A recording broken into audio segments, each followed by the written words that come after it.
How easy it is to be holy.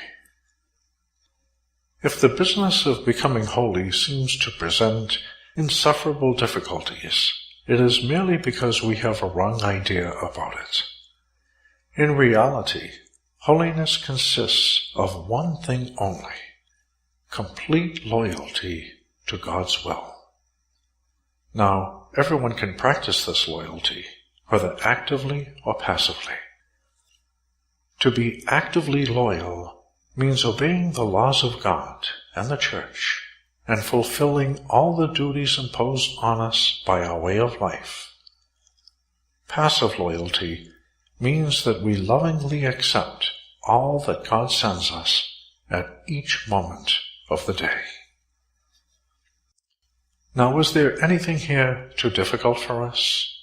Certainly nothing in active loyalty, for if its duties are beyond our powers, we are not expected to attempt to fulfill them. If we are too ill to go to Mass, we need not. And it is the same for all the other precepts which lay down duties. But of course, there can be no exemption from precepts which forbid wrongdoing, for we are never allowed to sin. Can anything be more sensible or easier? We are left without any excuse.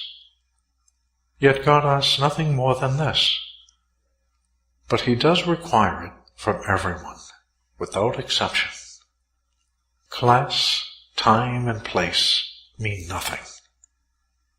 Everyone must obey.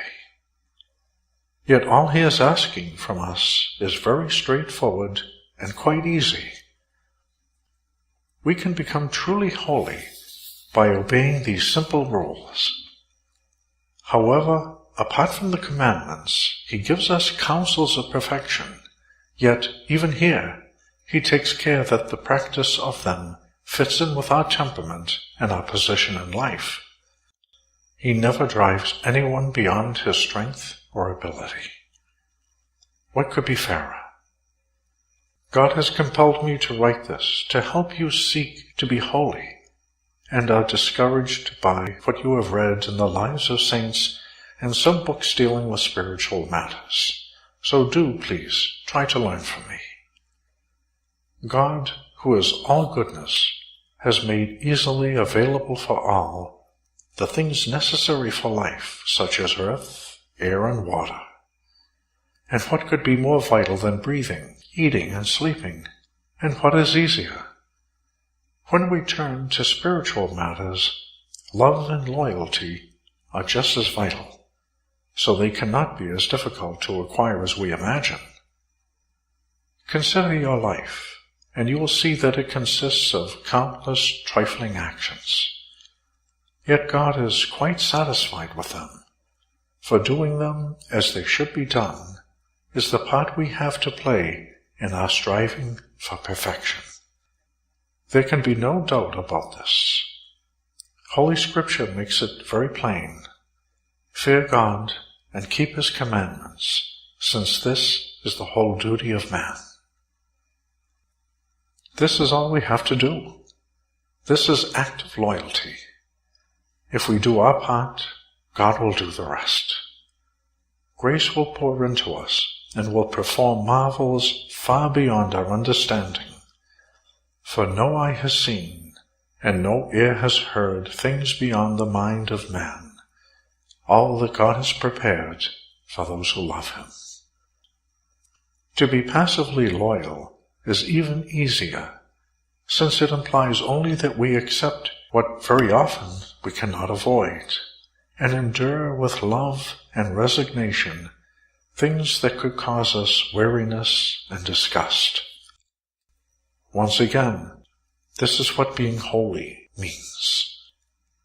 It is the mustard seed, which is almost too small to be recognized or harvested, the drachma of the Gospels, the treasure that no one finds, as it is thought to be too well hidden to be looked for. But what is the secret of finding this treasure? There isn't one.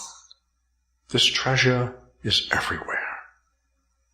It is offered to us all the time and wherever we are. All creatures, friends or foe, pour it out in abundance, and it flows through every fiber of our body and soul until it reaches the very core of our being. If we open our mouths, they will be filled. God's activity runs through the universe. It wells up and around and penetrates every created being. Where they are, there it is also. It goes ahead of them. It is with them, and it follows them.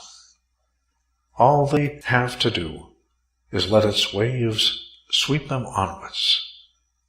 If only kings and their ministers, princes of the church and of the world, priests, soldiers, and ordinary people knew how easy it would be for them to become very holy.